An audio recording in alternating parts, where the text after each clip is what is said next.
हिंदी में लिखना मतलब नंगों के शहर में लॉन्ड्री की दुकान। हिंदी में लिख के पैसा कमाना है तो फिल्म है। डॉक्टरी भी मेरी मुमुक्षा है और लेखन भी मेरी मुमुक्षा। मुमुक्षा का मतलब है ये काम नहीं करूंगा तो मर जाऊंगा। हमने पैसा कमाने वाला लेखन भी अब शुरू कर दिया है। अब मोदी जी में तानाशाही ढूंढता है, इतना लोकतांत्रिक आदमी यार। सत्ता भाई को भी बदल देती, ये राम का डायलॉग है। तुम यहाँ बैठे हो, रामचंद्र जी वहां चले गए, तुमने किस पे छोड़ दिया अयोध्या को? तो वो क्या चक्कर है, क्या है? तो इसका मतलब भारत का राज्य खराब था। अगर मैं एक कॉलम चालू करूं किसी अखबार में तो मैं 6-7 साल चलाऊं, इतना मेरे पास लिखा हुआ उसमें पढ़ा है जो अभी इस्तेमाल ही नहीं किया। कहीं चरित्र लिखते हैं तो कैरिकेचर मत किए, मैंने एग्जैक्टली वो देखा था वैसे वैसा लिख दिया। ये झूठ है कि जिंदगी आपको लिखने का मौका नहीं देती। हम भी कम हरामी थोड़ी। आपने जो गरीबी हटाओ देखा और उसके बाद आप 5 किलो मुफ्त का आटा देख रहे हैं और आटे से सस्ता होता हुआ डाटा भी देख रहे हैं आप।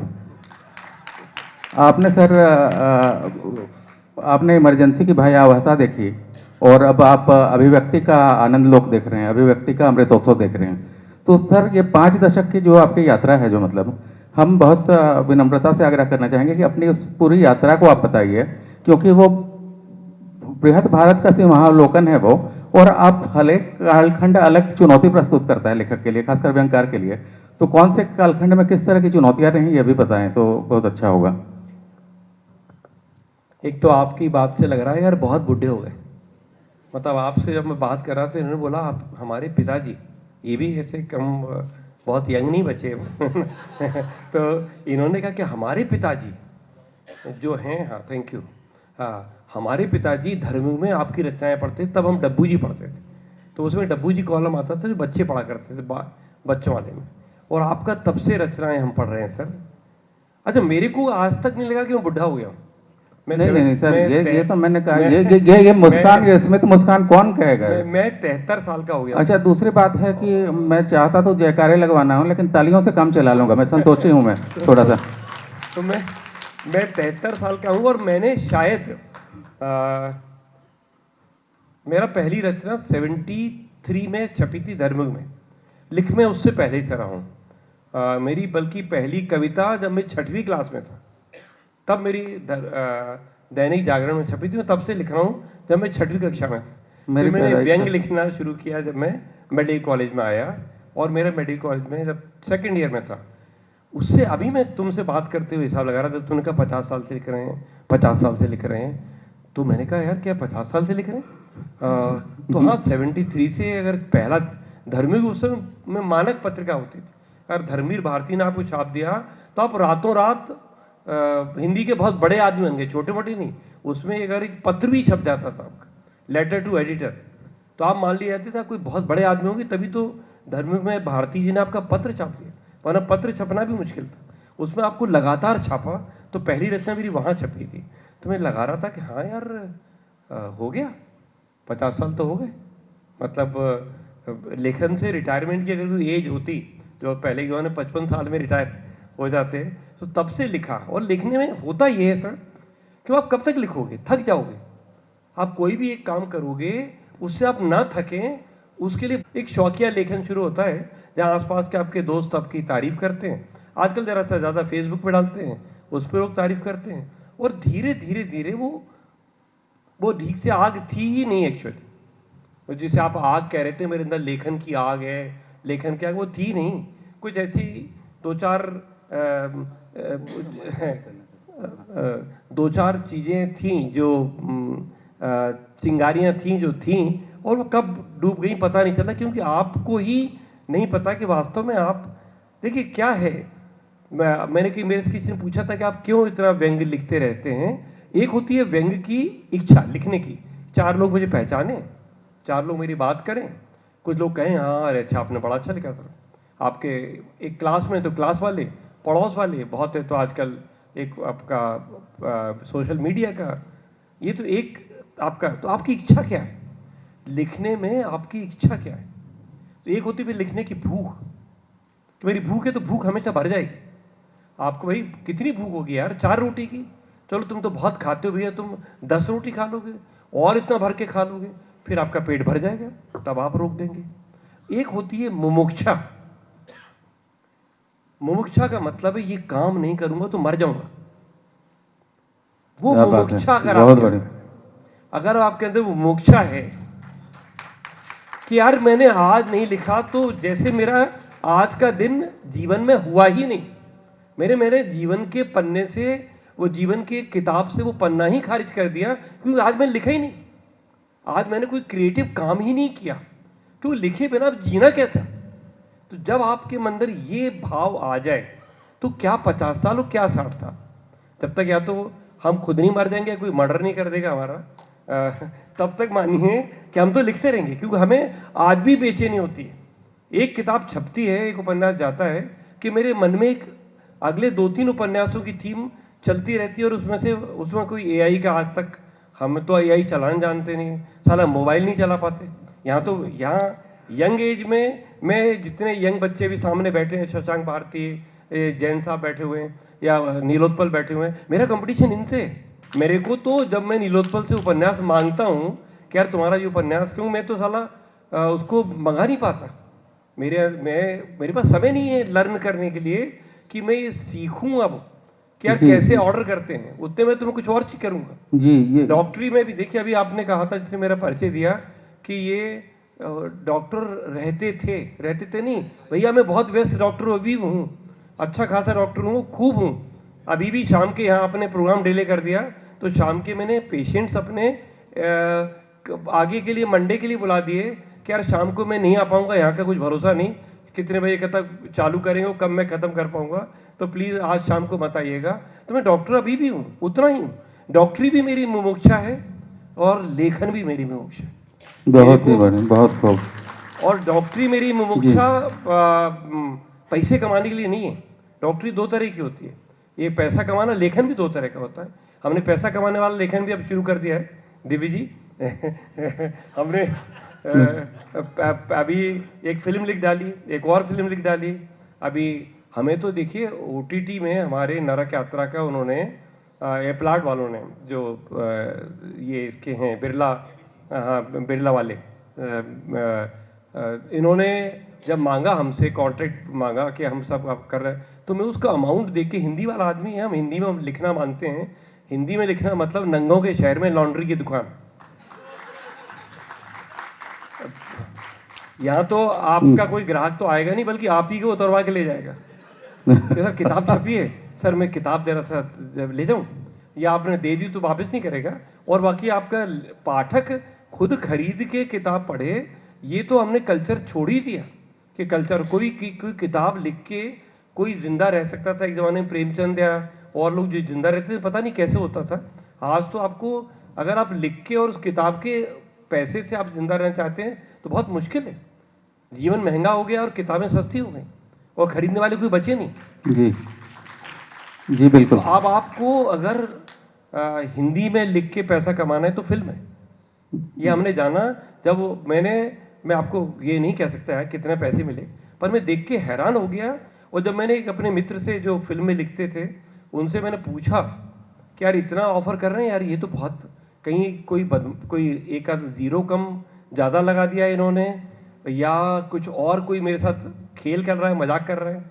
तो उसने बोला सर आपको इतना नहीं, इतना मांगना चाहिए, डबल। उसने बोला आप क्या बात कर रहे हैं, आप तो इतने में तैयार हो, अरे आपको तो बहुत आधा करोड़ के मांगना चाहिए, क्या मांग रहे हैं आप, क्या दे रहे हैं। तो मुझे समझ में आया कि नियर एक इंटेलेक्चुअल प्रॉपर्टी नाम सुना था, साला ये प्रॉपर्टी कहीं आपका पिताजी का कहीं गांव में कहीं कोई प्लॉट पड़ा हुआ जिसे कहीं कोई पूछने वाला नहीं, उसकी कोई कीमत नहीं है। तो आज आपको पता चला नहीं उस प्रॉपर्टी की कीमत है यार कहीं। तो आप दोनों तरह से, पर फिल्म का लेखन एक अलग है, उसकी मैं बात चर्चा भी नहीं करूंगा कि फिल्म के लेखन का क्या मजा है। मैंने वो फिल्म पूरी जो लिखी उसका क्या मजा है और उसके क्या चुनौतियां हैं। एक विजुअल तरह से एक कहानी को सोचना और उसे कागज पर उतारना, और जिसको कि कोई, जब मेरे कलाकारों ने जब उसको पढ़ा तो वो कहते थे बहुत ही बढ़िया स्क्रिप्ट। बल्कि एक बहुत बड़े मैं तो नाम भूल जाता हूँ, इसे नाम किसी का नहीं ले पा रहा, एक बहुत बड़ा फोटोग्राफर, इसने बहुत बड़ी जवान ववान ऐसी फिल्मों के जो उन्होंने फोटोग्राफ की, उस फिल्म की उन्होंने किए, तो उन्होंने कहा कि आपकी सर स्क्रिप्ट के कारण मैंने ये फिल्म की है, वरना पैसे तो कुछ दे नहीं रहे खास, पर आपकी स्क्रिप्ट इतनी अच्छी है कि मुझे लगा मैं इसकी फोटोग्राफी करूँगा। तो एक मजा है, लगातार नई चुनौतियां आप नहीं लेते अगर राइटिंग में, वो जो मैं आज से 30 साल 50 साल पहले लिखता था, अगर मैं वही लिखता रहता। आपने एक बात कही थी कि आपके हर उपन्यास की थीम अलग होती जाती है, वो इसलिए कि आप लगातार जीवन में इतना है लिखने को, वो इतने विषय हैं, वो इतने चरित्र हैं, और डॉक्टरी ने तो बहुत मजा दिया कि मैं रोज नए चरित्र मिलते हैं मेरे को, और मेरे को अक्रॉस मिलते हैं, मतलब 10 साल का बच्चा भी मिलता है और 80 साल का बुढ़ा भी मिलता है।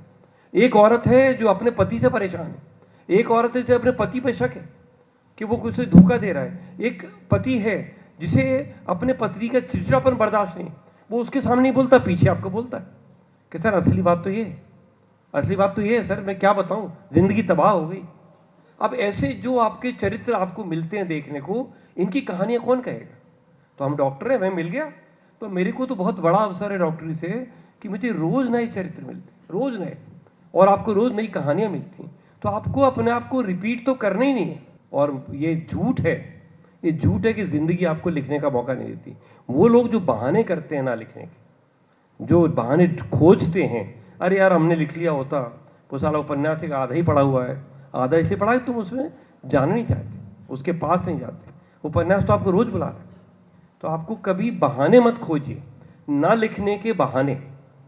एक मैंने एक परिचर्चा में कहीं धर्म में पढ़ा था, ना लिखने के बहाने क्या है, ना लिखने के कारण हम क्यों नहीं लिख पा रहे। आप नए अनुभव प्राप्त करते नहीं जीवन से। मेरे को तो नए अनुभव मेरे मरीज दे देते। रोज आप आंख खुली रखो, रोज अपने मरीजों से प्यार से बात करो, मरीज को आप पर विश्वास हो जाए। देखिए मैं आपको एक उदाहरण दूं, एक बुढ़ा आदमी था जो अभी बहुत सारे सवाल पूछने घबराहट मुझे होती, आपसे। छाती होती, दर्द होता है, चक्कर आते हैं सर, रोज वो लेके आते थे। और जो बड़े बड़े लड़के थे उसके लड़के ही 40 साल के हो गए थे, वो करीब 70-80 साल के थे, और उनको लेके आते थे, बिठालते थे, सर ये ठीक ही नहीं हो रहे, उस दिन होते। और मैंने वो थोड़ी देर के लिए कहीं बच्चे का एक पोता, उसका छोटा सा बच्चा आता था, उसका वो बड़े प्यार से दादाजी बात करते थे। बेटा बाहर गया तो उसने मुझे कहा, सर देखिए मेरी घबराहट कुल इतनी है कि मेरे पास मकान है, मैं इसी को लड़के को देके जाऊंगा, पर ये चाहते हैं कि मैं अभी इनके नाम मकान कर दूं, वो मैं नहीं करूंगा। और मेरे मन में तनाव, मैं आपको टोक रहा हूँ, पितृऋण क्या उसी प्लॉट से आया था क्या?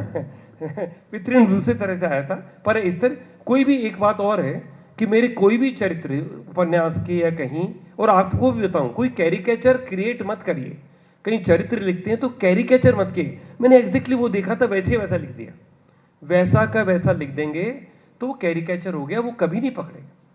आप उसमें जीवंत अगर करना है तो ऐसे कई चीजों को मिला के आप अपना चरित्र बनाए। That should be your creation, it should not be भगवान का क्रिएशन नहीं है। आपने 4 आदमी ऐसे देखे थे, 5 आपने क्रिएट किया अपने उपन्यास के लिए।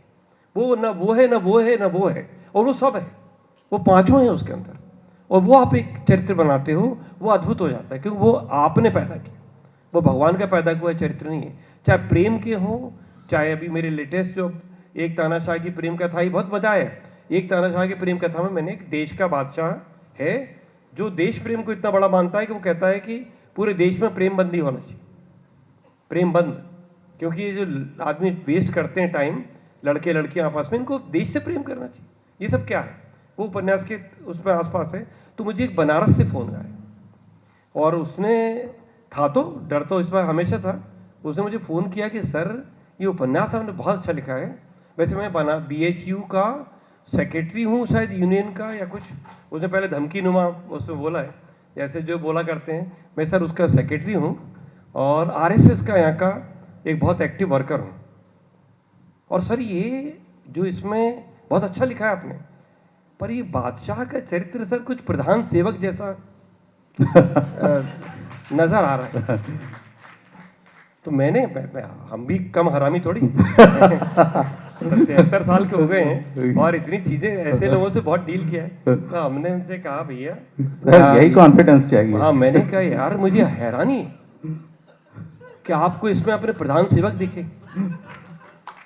मेरे मन में एक चरित्र था जो मैंने कहीं सऊदी अरेबिया और इधर उधर के बादशाहों से लिया था, कि जो स्त्रियों के खिलाफ है, जो प्रेम के खिलाफ है, जो कोड़े डलवाता है, वो तुमको इसमें प्रधान सेवक कहाँ से दिखे?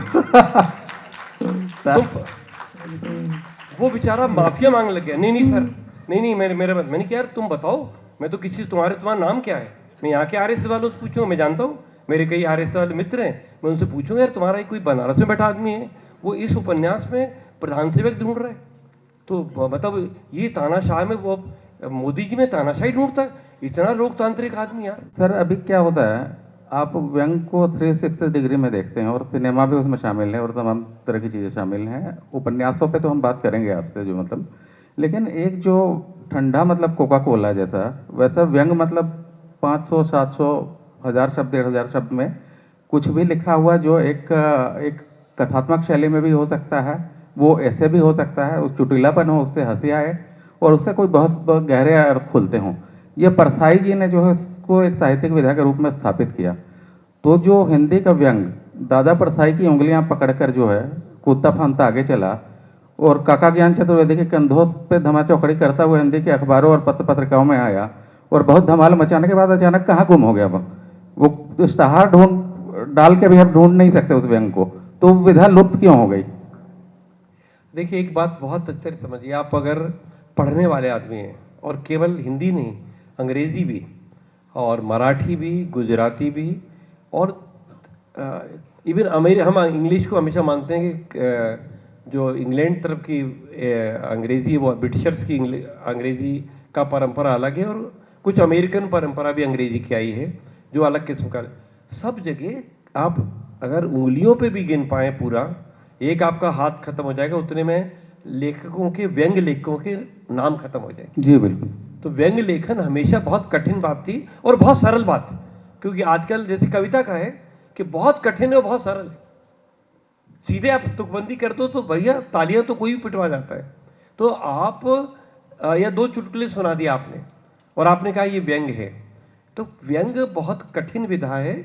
और मैं अपने ऊपर की अपनी पीठ नहीं थपथपा रहा, मैं ये कहना चाहता हूं कि हर भाषा में उर्दू में आज तक उर्दू की लंबी परंपरा है। सबसे ज़्यादा अगर व्यंग लेखक हुए तो उर्दू में हुए। हिंदी में एक ज़माने में थे कि शरद जोशी, परसाई, रवीन्द्रनाथ टैगोर, शियाल शुक्ल, लतीफ़ घोंगी और ऐसे बहुत सारे लोग एक साथ लिख रहे थे। आगे पीछे हर जगह व्यंग लिखने वालों की हर भाषा में, आप गुजराती में भी विनोद भट्ट थे, एक आध और हैं, इसके अलावा कोई बहुत ज़्यादा गुजराती में मैंने नाम नहीं सुना हो तो बहुत कम लोग हुए। उर्दू में, हिंदी में, हिंदुस्तान की उर्दू में तो मुस्तफ़ा हुसैन थे, एक फ़िक्र तौसीफ़ी थे, और कोई बहुत ज़्यादा ऐसे लोग हैं नहीं। पाकिस्तान में भी लास्ट यूसुफी करके आए थे, बहुत कम लोग लिखे हैं। शौक हर कोई पालता है, जैसे कवि बहुत बड़े बहुत कम हुए हैं, तुकबंद तो हमारी यूपी में तो हम मान के चलते हैं भाई। गली गली में हर गली में कहीं अगर वाह वाह सुनाई दे रही है तो छत पे कोई कवि मतलब कवि गोष्ठी हो रही है। मैं थोड़ा सा उसी सवाल को आगे बढ़ाता हूँ। मतलब ये अगर 80 का वो दशक देखें हम, जहाँ पे एक बहुत यशस्वी संपादकों की पूरी एक श्रृंखला थी, जिसमें अब रघुवीर सहाय का आप नाम लें, चाहे आप उधर राजेंद्र माथुर का नाम लें, या फिर अगे थे, मतलब दिनमान, सारिका, रविवार, धर्मयोग, धर्मवीर भारती तो खैर थे ही। तो एक इंस्टीट्यूशनल मैकेनिज्म था मुझे लगता है कि मतलब एक अच्छे आर्ट को प्रमोट करने का। अब मैं अभी ये देखता हूँ तो मुझे लगता है कि गांधी जी के बंदर बने बैठे हैं सारे संपादक। किसी भी अखबार में कोई व्यंग का कोई कॉलम नहीं है जो मतलब, तो क्या कहीं ऐसा तो नहीं कि जो ये समय का जो बदलाव है, जहाँ अभिव्यक्ति के खतरे उठाने से हम डर रहे हैं? क्योंकि सबने खतरे उठाए हैं। आपने नरक यात्रा लिखी, जब उससे मेडिकल प्रोफेशन का आप हिस्सा थे, उसके बावजूद आपने उपन्यास लिखा, तो क्या वो डर है कहीं, या क्या लगता है आपको, क्या कारण है? अपनी कमजोरी छिपाने के लिए सबसे बढ़िया बहाना ये, अगर मैं अच्छा व्यंग नहीं लिख सकता तो मैं इसलिए लिख सकता कि मोदी जी जिम्मेदार, क्यों लिखूंगा तो बुरा मान जाएंगे, उनके लिए कुछ कह दूंगा तो बुरा मान जाएंगे। कोई नहीं यार, तुम्हारी पढ़ता कौन है?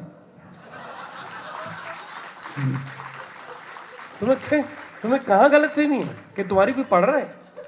पढ़ के किसको फर्क पड़ता है यार, तुम क्या लिख रहे हो? मैंने रामचंद्र जी के जमाने का एक मरीज का नाम का नावल लिखा था, और वो ये था, देखिए बहुत बढ़िया कॉन्सेप्ट था कि राम आने वाले हैं, 14 साल बीत गए हैं वनवास के, और अयोध्या में 14 साल से भगवान राम नहीं है, और जो भरत हैं वो भी अंदर नहीं जाते, वो एक नंदीग्राम करके बाहर, अयोध्या के बाहर जगह है, वहां बैठते हैं और वो पादुकाएं रख के और पूजा कर रहे हैं। फिर भाई अयोध्या चल कैसे रही यार? तुम यहाँ बैठे हो, रामचंद्र जी वहां चले गए, तुमने किस पे छोड़ दिया अयोध्या को? वो कह रहे हैं भारत राज चल रहा है, तो पादुका राज चल रहा है आपका। 14 साल। अब पादुका राज जब ऐसा चलेगा तो पादुका राज्य रामचंद्र जी की पादुकाओं के नाम पर जो राज चल रहा है उसमें जो वेस्टेड इंटरेस्ट है वो सब आ जाएंगे जी तो वेस्टेड इंटरेस्ट देश को चला रहे हैं। तो वो लोग जो पादुकाएं चला रहे हैं रामचंद्र जी के नाम पे उनको अब डर लग रहा है कि रामचंद्र जी आने वाले, अब तो मर गए साला, वो आ जाएंगे तो बड़ा गड़बड़ हो जाएगी। तो पूरी तैयारी अयोध्या की इस बात पे है कि राम ना आ जाए यार, मर जाएंगे। तो मैंने उस पर एक उपन्यास उन 15 दिनों का लिखा कि राम आने वाले हैं, वो अयोध्या में हलचल है और अयोध्या वाले बहुत परेशान हैं। और मैंने इस उपन्यास के थीम पे डिस्कस किया। नरेंद्र कोहली एक राइटर हुए जी। हैं, आप में से बहुतों ने पढ़ा होगा, राम कथा उनकी बहुत मशहूर है और राम पर उन्होंने बहुत, तो मेरे खैर ख्वाह से मेरे को बहुत पसंद करते थे। मैंने कहा सर मैं एक उपन्यास लिख रहा हूँ तो मैं आपसे एक इनपुट चाहता हूँ कि भारत के समय राज्य कैसा था। तो क्योंकि मैंने बहुत पढ़ा है, मैंने वाल्मीकि पढ़ी उसके लिए, मैंने रामचरितमानस को 2 बार पढ़ डाला, एक सत्य रामायण थी उसे पढ़ा मैंने बहुत। उस समय एआई नहीं आई सब, ये जो मैं सुन रहा था आया होता तो मैं डालता कि भाई उस समय क्या होता, पर वो उन्होंने मुझे कहा यार तुम भैया ये मत लिखना रामचंद्र जी वाला, कुछ भी बड़ा सेंसिटिव मामला है, तुम कुछ करोगे तो सब गड़बड़ हो जाएगी। मैंने कहा नहीं सर ऐसा कुछ नहीं लिख रहा हूँ, कोई भी डेरोगेटिव लिख दें, तुम जरा ऐसे वाले हो, तुम कर सकते हो। मैंने कहा नहीं सर मैं कुछ नहीं कर रहा, आप मुझे बताइए। सर बहुत अच्छा, उन्होंने बहुत अच्छा, ये तो बहुत बढ़िया चलता था। तो मैंने उनसे एक ही चीज़ पूछी, सर अच्छा चलता था तो ये क्यों कहते हैं कि जब रामचंद्र जी आए थे तो बाहर उतर गए थे, वो अयोध्या के, उन्होंने पुष्पक विमान अयोध्या के बाहर रोका था, हनुमान जी को अंदर भेजते कि तुम यार पूछ के आओ। देखो कितना बढ़िया प्रैक्टिकल चीज कही है रामचंद्र जी ने उस समय कि बाहर उतरे तो हनुमान जी को अंदर भेजा, जिन्होंने विप्र का वेश बन के एक ब्राह्मण बन के अंदर गए। यार देखो यार कि अयोध्या में क्या चल रहा है, क्योंकि सत्ता भाई को भी बदल देती है, ये राम का डायलॉग है, सत्ता राम को भाई को बदल देती है। पता नहीं कि भरत 14 साल की सत्ता के बाद वो चाहेगा भी कि मैं आऊं कि नहीं आऊं, कहीं ऐसा नहीं कोई मुझे मारने की व्यवस्था हो, कुछ तुम पर देख के आओ अंदर माहौल क्या है, कि मेरे विरुद्ध कुछ तो नहीं समझा रखा है लोगों को। तो जब वो अंदर जाते हैं तो पता चलता है उनको पूरी अयोध्या राम का वेट कर। अब उन्होंने आके बताया कि आपके लिए सब उत्साहित हैं कि राम आने वाले हैं, जरूर आएंगे राम। तो फिर मैंने उनसे पूछा अगर ऐसा उत्साह था तो अगर उन्होंने तो कभी राम राज्य देखे नहीं था, राम को प्रेम करते थे, राम ने कभी राज्य तो किया नहीं था before he went to forest, तो वो क्या चक्कर है, क्या है? तो इसका मतलब भारत का राज्य खराब था, भारत का राज्य खराब था, उससे लोग मुक्ति चाहते, वो एक नए शासन को आना चाहते थे। तीसरी बार जीत जाए हरियाणा में अलग बात है, पर लोग चाहते थे कि बदले, नहीं बदला, नहीं बदला, है ना। तो वहाँ पे सब लोग बैठे हुए थे कि भाई राम आएंगे, राम आएंगे। तो राम क्यों आएंगे अगर भारत बहुत अच्छा था, फिर राम क्यों आएंगे, क्यों परेशान है राम को आने के लिए? तो वो जवाब नहीं दे पाए। मैंने कहा सर ये असंभव चीज़ है, और आप मान के चलिए कि एक राजा जिसके नाम पर राज चल रहा है, वो आदमी अयोध्या के बाहर बैठ जाता है और बाहर बैठ के वो पूजा पाठ करते रहता 14 साल। उनका डिस्क्रिप्शन है कि जब आते हैं राम तो जो भरत थे उनकी जटाएं इतनी बड़ी बड़ी हो गई थी और सब चिपक गए थे, जैसे एक आदमी बरसों से नहाया नहीं हो ना, तो उन पर मैल की परत थी। वो बैठे केवल पादुकाओं का उसमें इतने गुम हो गए थे, जैसे वाल्मीकि के ऊपर बाबू बन गई थी ना, दीमक बन गई थी, उस तरह की सिचुएशन में भरत आ गए थे। ये आदमी राज्य कैसे चलाएगा जिसपे दीमक जम रही है? वो बैठा हुआ है वहां पे, और आप बात कर रहे थे मैंने फिर कहा नहीं, इस पर तो लिखने की बात बनती है भाई, उन 14 सालों में जो हुआ होगा उस पर लिखा जाना चाहिए। तो मैंने मरीज का उपन्यास लिखा। आप उपन्यास रही जो बुंदेलखंड की पृष्ठभूमि पर जो 3 उपन्यास हैं आपके, बारामासी, और उसके बाद बारामासी के बाद हमना मरब, और हमना मरब के बाद जो है अगला उपन्यास स्वांग। तो ये 3 जो है अगर उनकी कंटिन्यूटी में देखें हम तो एक प्रोग्रेशन दिखाई देता है। मुझे लगता है कि वो क्रमशः ज़्यादा बड़े फलक की रचनाएं होती चली जाती हैं, लेकिन मैं जब लोगों से बात करता हूँ, पाठकों से आपके, तो बारामासी ज़्यादा लोकप्रिय है, और वो आपके इंटरनेट फिगर्स में भी वो मुझे दिखाई देता है कि वो किताब ज़्यादा बिकी है, बाकी कम बिकी है। तो आपको क्या लगता है कि एक पाठक का इवॉल्व होना भी बाकी है अभी? देखिए बुंदेलखंड, मैं बुंदेलखंड से हूँ, और बुंदेलखंड में कहते हैं 100 दंडी 1 बुंदेलखंडी, मतलब 100 ठग और 1 बुंदेलखंडी, मतलब इतना दंडी मतलब वो वाला हो। तो हम लोग तो बुंदेलखंड के हैं, झांसी के पास एक मऊरानीपुर जगह है, वो हमारी ननिहाल और दरियाल वहाँ है।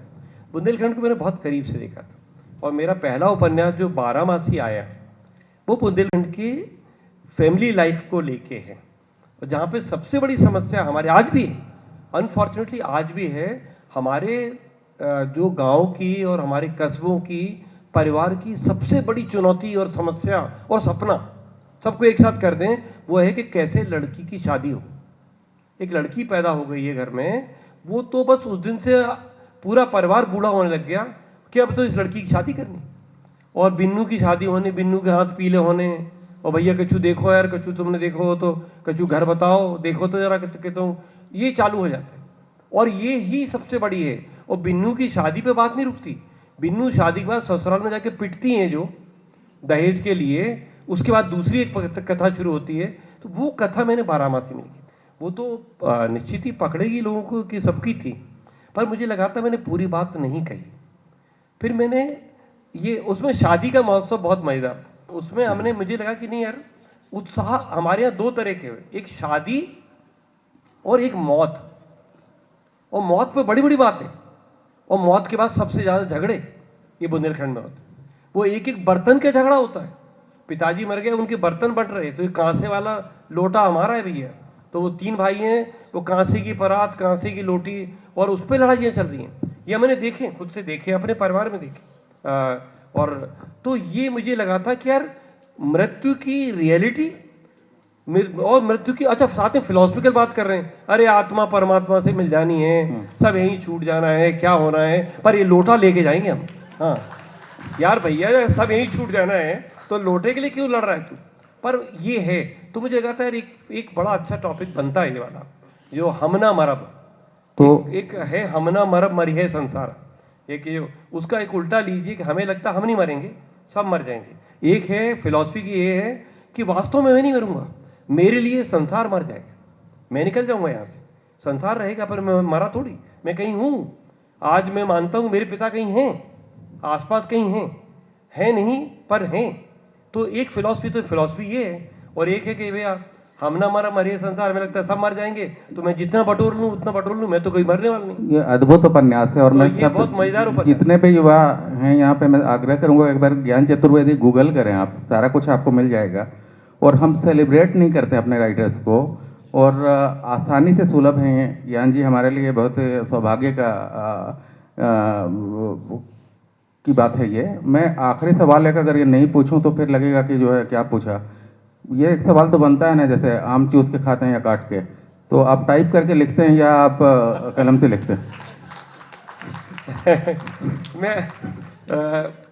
मैंने डायरी में लिखता हूँ, और मैं अगर अपनी डायरी तौल के, वो कह रहे थे ना कि छाती पर रख दो तो आदमी मर जाएगा मैंने इतनी डायरी भर दी इन 50 सालों में कि मेरी एक अलमारी में भरा हुआ, और अभी भी अगर मैं एक कॉलम चालू करूं किसी अखबार में तो मैं 6-7 साल चलाऊं, इतना मेरे पास लिखा हुआ उसमें पड़ा है जो अभी इस्तेमाल ही नहीं किया, बस बैठ गए लिखने में। एक तरीका मेरा लिखने का ये है, मैं कोई उपन्यास का पहले से कोई थीम नहीं सोचता, एक वन लाइनर सोचता हूँ। मेरे मन में एक वन लाइनर आया कि मुझे मृत्यु पर ऐसा लिखना है, फिर मैं उसके आसपास, क्योंकि मेन थीम ये होना चाहिए मृत्यु की फिलॉसफी, मृत्यु की रियलिटी, मृत्यु की मौकरी, और आपका मृत्यु का ढकोसला, इस पर आपको बनाना है। तो ऐसे आप चरित्र फिर मन में सोचते हैं, आपने कितने देखे, आपने ऐसे उनके आप क्रिएट करते हो, बड़ा मजा आता है उपन्यास लिखने में। ऐसा लगता है कि आप भगवान हो गए, जैसे आपके हाथ में इस आदमी की नियति आपके हाथ में, क्योंकि इसको उपन्यास में आप कहाँ मार देंगे, कहाँ ले जाके छोड़ देंगे, कहाँ तक ले जाएंगे, इसके साथ अच्छा करेंगे बुरा करेंगे, पर इसके साथ अच्छा होगा बुरा होगा, ये उपन्यास छोड़ जाएगा, इसे हम खत्म कर देंगे, सब डिपेंड करता है कि आप लिखना क्या चाहते हो, वन लाइनर क्या कह रहे हैं, उसे कभी मत भूलिए कि जो वन लाइनर कह रहे हैं, क्योंकि आप लिखते हो 2 साल 2.5 साल में एक उपन्यास, तो आपके हाथ से वो सूत्र छूट सकता है, हो सकता है। खासकर मेरे जैसे आदमी जो डॉक्टरी में आधा दिन निकाल देता है, और फिर कभी बैठ के आप उपन्यास का वो जो कल लिखा था उसको आप फिर लिखने बैठते हो, और आपका कुल आधे घंटे का टाइम है, आप आधे घंटे में फिर उसे बढ़ाते हो। आजकल एक उपन्यास में साधुओं पर लिख रहा हूँ, बुंदेलखंड के साधुओं पर, और वहाँ की सरपंच और पंच के जो गांव की पॉलिटिक्स है उसमें धर्म कैसे इस्तेमाल होता है, उसमें धर्म कैसे घुसता है, उसमें साधु और मंदिर और सत्यनारायण कथा बाँचने वाले, तो वो अभी बात हो रही थी। बहुत अच्छी बात कही थी उस बच्चे ने, मैं नाम भूल गया, सॉरी, बैठे हो तो, जो फिल्म वाले थे बच्चा, उसने कहा था कि मैंने कहाँ का वो उधर का मैंने पहले उससे ढूंढा, इलाहाबाद के आसपास का कहीं का लिखने वाले थे वो।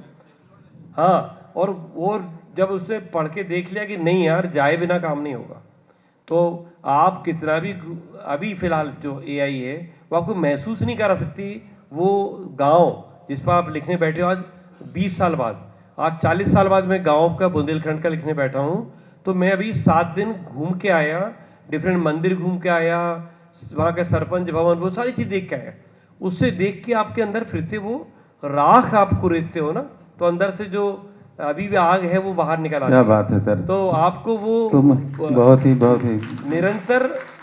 निरंतर अनुभव की झीरी खोल के रखना पड़ता है। कंक्लूडिंग रिमार्क्स मेरी तरफ से, जब सर आप आए, आपने हाथ बढ़ाया और मैंने आपका हाथ पकड़ा, तो मुझे पीके का वो सीन याद आया कि ट्रांसफ़र ले लेते हम जहाँ वहाँ कह रहे हैं, तो मैं ट्रांसफ़र लेने लगा। तो ये ऊर्जा, ये जिजीविषा, ये अदम्य इच्छा और रिलेंटलेस चेज, एक उस पर तो मैंने बात ही नहीं की। जब जो आपने ये बताया था कि कितने आप कई चीज़ों को आपने डिस्कार्ड किया अपना लिखा हुआ, तो एक हर एक लेखक को ये समझना चाहिए कि एफर्ट क्या होता है। जो पुराने रचनाकार थे वो बहुत ही अपने आप को एक देवतुल्य बनाने में ये कहते थे कि हम तो एक ड्राफ्ट में वो कहानियाँ खत्म कर देते हैं। तो एक बुनियादी फर्क है जो ज्ञान चतुर्वेदी जी और बाकी लेखकों, बहुत सारे लेखकों से इनको अलग करता है। अगर आप लेखक नहीं भी हिंदी के, एस्पायरिंग लेखक नहीं भी हैं, तब भी एक व्यक्ति के तौर पर इनको देखना चाहिए और बहुत कुछ सीखना चाहिए। और मैं बहुत ऊर्जा लेके लौटूंगा इस कार्यक्रम से। बहुत बहुत शुक्रिया सर।